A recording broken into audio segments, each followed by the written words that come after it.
No. Uh, so good evening to everyone who's joined us, and hello, Shavatridi, and thank you for joining us over here. It's great to have you here. And before I even start talking about the topic that we have gathered here, I would love to introduce yourself to the audience. Right. So I am a graduate student at the Faculty of History, University of Cambridge. My work focuses on the history of caste and gender in colonial India. I methodologically I do socio-intellectual history in a way. So I look at the politics of identity in intersection with the abstract ideas that my vernacular archives present for me. I have actually pursued research on this topic whilst I was in residency in university, in my master's and also in my undergraduate. And thank you, Kripa, for inviting me here to talk to all of you today. It's an honor. Thank you. So, well, given the time of the pandemic, and this is the time when the applications start. Yeah. So, the problem is that everyone had this perception that we'll have time, discuss it with our professors, we'll get information from the college, we'll be in the classes, everyone will be doing something or the other, so we'll formulate what to do. But that mentality, the laid back mentality of baad mein dekha jayega, jab time aaga tab dekha jayega. But now we are stuck in the situation where most of us are overwhelmed with the process of how do you pursue a research or a PhD abroad, or in UK in particular, because you're doing it in Cambridge. So I guess the first thing that I want to ask you is, there are a few things that one always gets overwhelmed with. First of all is thinking about research, topic, originality, how do you come up with a topic, and the pros and cons of doing a PhD, and most importantly, the process of applying abroad, because there's also the concept of scholarships, and you don't usually always get it by applying to the college you get a scholarship. It's not like the American system. You have to apply for the scholarship alag se, and there's a lot of things to keep in mind. So could you tell us what is the first thing one needs to keep in mind while thinking of whether they want to do a PhD? Right. So one of the first things that I would be asking myself if I was making this application is if I have the time, the dedication, and the research interest and the passion for my research interest to take up a PhD. Because a PhD is not like a regular or an ordinary job. It's a constant engagement with work. And very important thing as a part of the PhD is the process of evolution.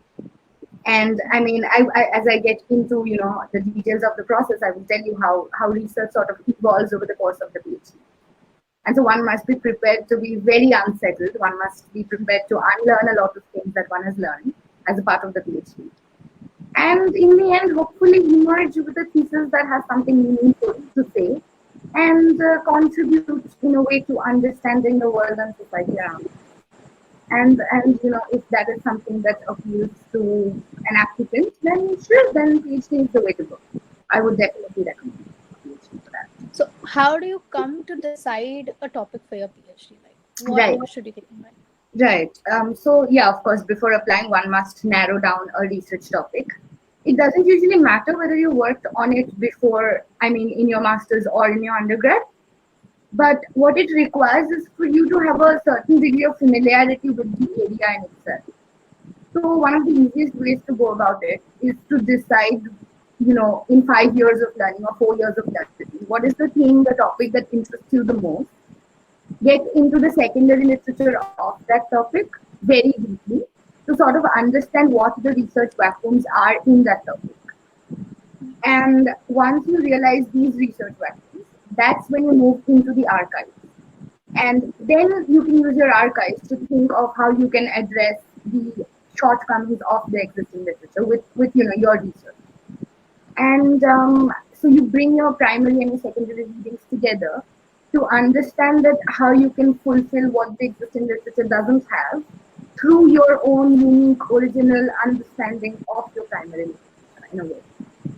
So when I was working from Calcutta and thinking of a research topic, I worked out of places like the National Library, This helps me for both primary and secondary literature, but especially for primary sources. And if one is working on Bengal and vernacular literature, I very strongly will recommend Bongre Sahitya Porishad in Manikala, Calcutta. All of these are small libraries which have journals, periodicals, Bengali primary sources basically based in Calcutta. Apart from Bongio, there is a small library called the Bagbazar Library. There's a place called Joy Krishna Library in Torpara.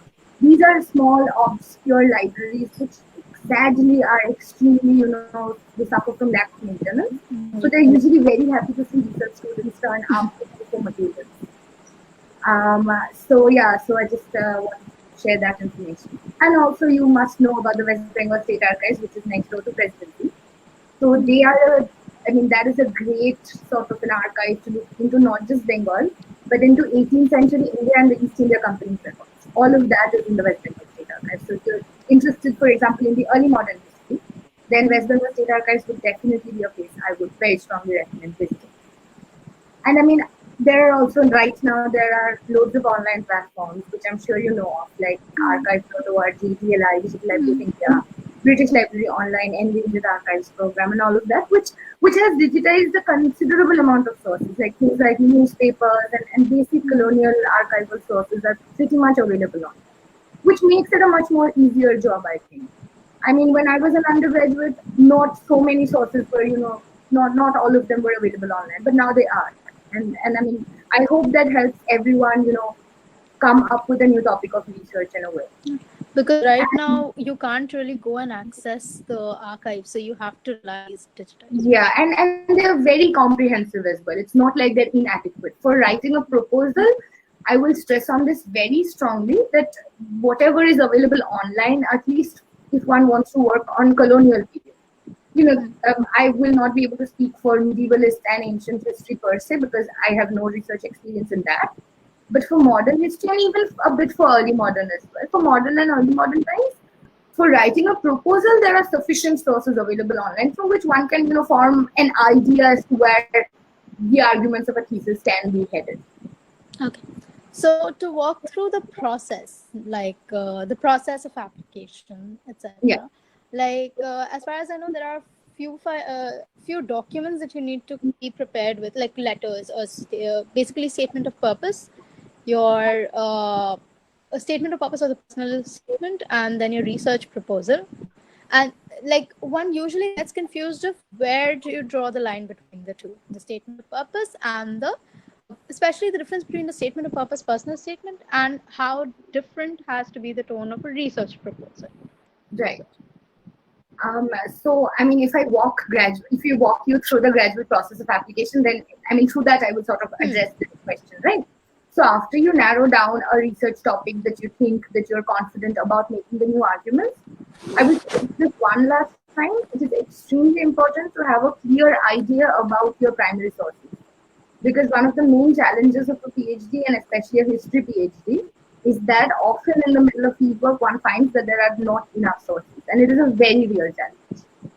So I would recommend this very strongly that before heading off for the PhD, please make sure that you know what your sources are and that these sources are adequate enough for you to make an argument out of.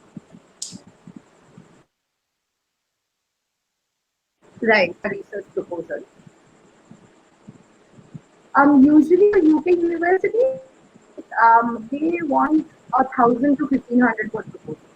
Naturally, when I was writing it, I thought this, that like for a 80,000 1 lakh word PhD, how can I, sort of summarize that into just 1,000 or 1,500 words? It's extremely inadequate.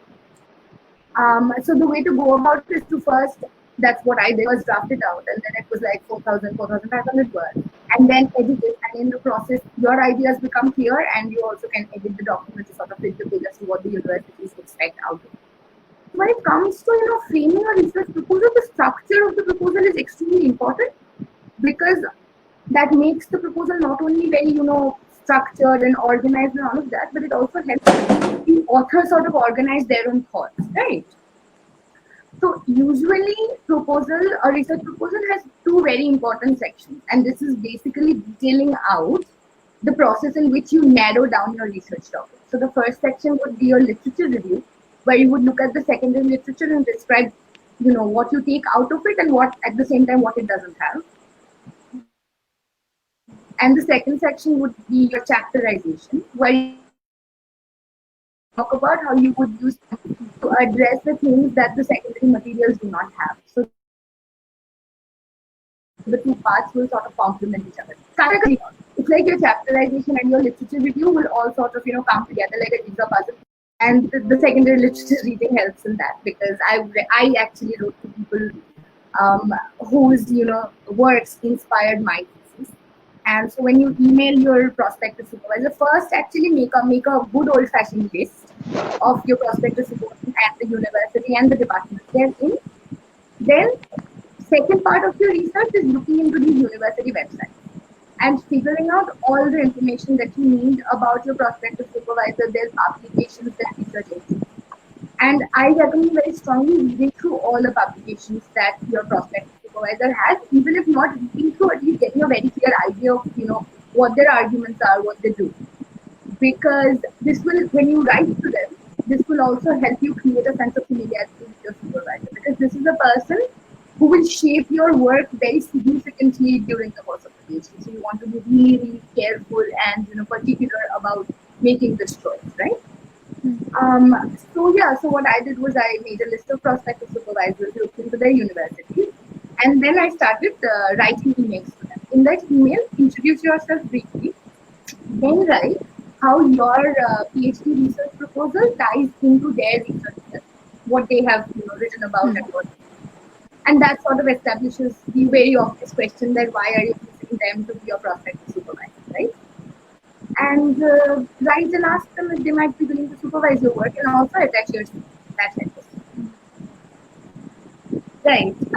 So after that, I'm in this scenario. Mostly, good research proposals, they get pretty quick responses from prospective supervisors, because these academics are used to graduate students approaching them for supervision requests and stuff. So this is a very familiar process. It's not something new for them. Right. So when you apply to the university, and this sort of addresses the question that you asked me earlier, you usually need a CV, a research proposal, 2 or 3 academic references, a statement of purpose, and your transcript. For the academic reference, it is very important that the people who are writing your reference are people who are very familiar with you and your work, not somebody who doesn't know you well enough. Because what universities look for in reference is familiarity. It's sort of like a process of guarantee. So it is very important for the academic referee to know you very well, or at least be very familiar with your work, right? And so that it's an in-depth reference letter, which even better if it talks about how your research proposal sort of evolved over the course of the research. That always helps. And also your referee will have to submit the reference online, so make sure, and you won't be able to see it. So it's always good to make sure that it's someone you trust with the process, and also give them sufficient time to upload the reference, because these are technical processes, so they often take a lot of time. So it's very important to give your referees about at least 2 to 3 weeks before the deadline to sort of get them to upload your reference. Now the statement of research for UK universities, and for this I will not be able to tell you about the US system, because I have heard from friends and seniors that the US system is probably very different from the UK kind of things that UK university asks of us. So I will tell you about the UK situation. So in UK, the statement of purpose, usually the word limit varies between 500 to 1,000. And there's like one very subtle question that they expect you to answer in your statement of purpose, which is, why are you choosing the particular university? What is it that that particular university has to offer, which will sort of enrich your work, your research, right? That is the sort of implied question. So 500 words is sort of sufficient to answer that, and to talk about how your research proposal ties into your statement of purpose. It is essentially your research project which fits into the research agenda of the department and the university, is something that is the link that you explain in your statement of purpose. And for this, there's another thing that UK universities often ask, that is Cambridge and Oxford do, which is called a personality development questionnaire. And this is sort of like a statement of purpose. This comes in two broad sections, right? So the first section will ask you that, what are the skills that you have acquired so far, and how that has contributed to, improving your skills as a researcher. So in this section, they usually, expect answers like, you have worked as a research assistant on a digital humanities project, so you're aware with how archives function, or the fragility, how fragile archives can be. Or you have conducted, interviews, oral interviews for things like the partition memory project, for example. That gives you experience in ethnographic research, conducting oral history projects, things like that. So that's the sort of thing they expect when they ask you that what are the skills you've acquired so far, which is, shaped your research. And the second part of the question is that, what are the things that you're expecting to learn in Cambridge or whatever university you're applying to, which will contribute to your research. For this, you need to research the university's website very thoroughly to see that what are the infrastructure they can offer you, right? So these include things like fieldwork grants, language learning facilities, library facilities, online resource, what they can offer you, things like that. You can, for example, write that, I'll be able to learn so-and-so language in so-and-so university, which will sort of help that part of my archival research, right? So I wanted to ask you one thing regarding like the skills that you're saying. What skills have you acquired? Most of us do not have the opportunity to be a research assistant or participate in these projects of like, oral and interviews. So what skills do we come up with? We do a straight master's and end it. You're thinking about it like that. If I have to address your particular case, and since I'm familiar with it, I would mention debating. It's a very important skill, debating and quizzing. And that addresses your curiosity as a researcher, your ability to speak about your interests at length, and your skills to sort of learn about things at length and speak about them personally. So you make a big deal out of everything that you've done. And it is a big deal. I mean, everything that we do does shape ourselves as a researcher, right? We don't necessarily think of it because we think of research in a very functional sort of a way. Exactly. Like, I did that, so it's on my CV. It's not exactly that. I mean, for me, my research is shaped by a metro ride that I used to take to President. Anything that would happen, anything that makes you think is what shapes your research. So it's not exactly, something that you put on your CV. Anything that you think contributes. For example, I mean, if you're somebody who has helped in an NGO, that can contribute to your experience as a researcher.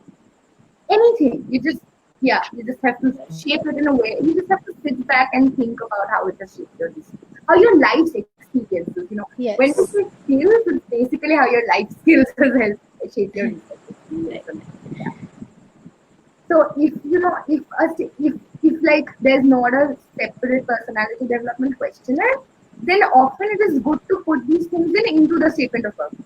Like, for example, I know that SUAS, School of Oriental and African Studies, London, they do not ask for a separate personality development questionnaire, but they have 1,000-word limit for the statement of purpose. So there it helps to put these things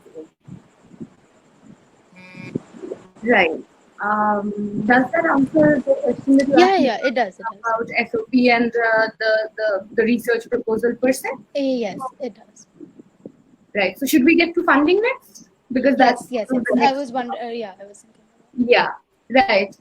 So in UK, and again, this is very different from the American system, and I did not apply to US, so I have no idea about this. So I'll tell you about the UK process that I'm familiar with, right? So in UK, funding usually comes from two sources. One is the university-wide scholarships, and the other is the funding that comes from your departments, your college, and smaller funding bodies. So when you fill out your university application form, there's going to be a section which will ask you that should your application be considered for funding, right? And if you click yes, that will automatically redirect you to a questionnaire which will ask you that why they should consider you and your project for funding. Now, be very careful when answering this question, because if it asks why they should fund you particularly, there again you talk about your personal experiences and your skills that we talked about, right? But if it asks you why you should fund your particular project, then talk about the relevance of your research and Right. how the outcome of your research is going to sort of shape, anything that you want to talk about. For example, if you do gender history, you can talk about how your research, for example, will help you understand patriarchal structures of oppression that are in function in the society. Things like that. So you basically have to talk about the larger relevance of your research. Right. So what else? So the university will automatically consider your application for funding if you take that, and they will. So what happens is first you get your offer of admission. Once you accept your offer of admission, that is when they consider you for funding. So the funding is sort of like the step towards the application process in UK. So after you accept that offer, they will consider your thing for the funding, and they will send it out to the relevant funding body. So, for example, if it's like the Felix Scholarship, or if it's a Cambridge Trust Scholarship, or if it's an Oxford Scholarship, they will send your application out to the department, to the university. So they'll send it to three levels, to the relevant department, to the university level funding body, and to the college. So three places your applications will go. And from there, they will contact you. So they will tell you that if you have been shortlisted for any scholarship, they will inform you over email. And then there's an additional interview before the award is granted. So that is sort of the standard process of funding. There is a scholarship, the Commonwealth Scholarship, which everyone knows about. That is the only one where you don't go through the university. That is the only one where you apply to the Ministry of Human Resource Development directly. I will get to the timeline in a minute, okay? Because the timeline is kind of crucial to explain in Commonwealth. So for Commonwealth, if you're shortlisted for the interview, you will need references from your prospective supervisor. So it is very strongly advised that you to get in touch with your prospective supervisor before you start any sort of application. Right. And yeah, the last thing about funding is that if you're worried that whether your scholarship amount is sufficient enough for your living and maintenance costs in UK, every university website and also the government visa website, sort of the official website, has a standard calculator where you can figure this out for every city, every country in the every county in the province. So just go through that, and that should suffice. Yeah. Yeah. So yeah, the timeline that you think. Right. So the timeline is that Commonwealth applications are due at the end of August. At least, and this is in a non-pandemic situation, because like I know everything has gone haywire, like we were discussing earlier, and this timeline was when things, pre-COVID timeline in a way. So I'm not sure that post-COVID it will be the same, but let's hope so. So usually in the pre-COVID, it would be August would be the deadline for Commonwealth first stage of application. Then they will shortlist you, if at all, for an interview. That interview is held in November. And I remember I had my interview in the middle of the semester exam. So that, the end sem exams that happen in November in that. So between that time, you're expected to have you are expected to shortlist 3 universities in UK. And Commonwealth funds all of UK, any university that you get accepted. They will fund you if you're selected. So 3 universities and 3 prospective supervisors from whom you need supporting statements before you appear for the Commonwealth interview, which would happen in end of November. So make sure you're in good touch. The deadlines for the university is usually end of the year, December, or at best beginning of January. Cambridge, particularly, the deadline for my year and 2 years after that I'm familiar with was December 7th, December 9th. So that is one of the earliest application deadlines. So far, they haven't even started. Like They September haven't. is when everyone's starting. They haven't started, and they're in the middle of making decisions as well, like we were discussing. Even the other colleges, like Oxford, started right in September. So and the others haven't yet started their forms even. Yeah. So for that, it starts in September. The applications go until end of December, beginning of January. Offers are sent out February onwards. And after offers, if you're shortlisted for funding, they will email you, and then you will have another round of interview.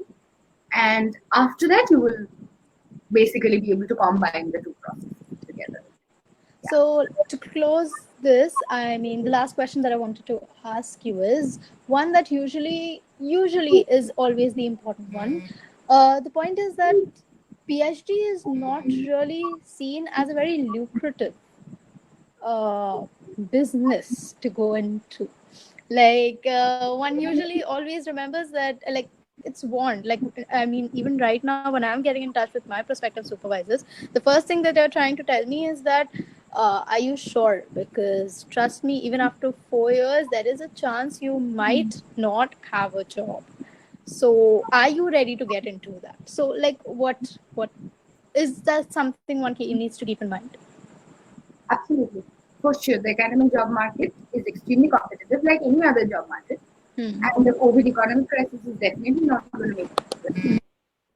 And I think at the end of it, it's a good discussion back because Okay, there is another question right. from Vipasha Bhattacharya. Okay, so that is a forewarning, it's a long one. To what extent does method achieve priority while writing to supervisors? For instance, if you are working across myriad spatio-temporal arenas, many of which do not tally with your prospective research supervisor, to what extent would your passion for your supervisor's method override the specificities of spatio-temporal? Do you want me Depends. to repeat? Yeah, it's a very good and important question actually. Depends because for me, I work on global history.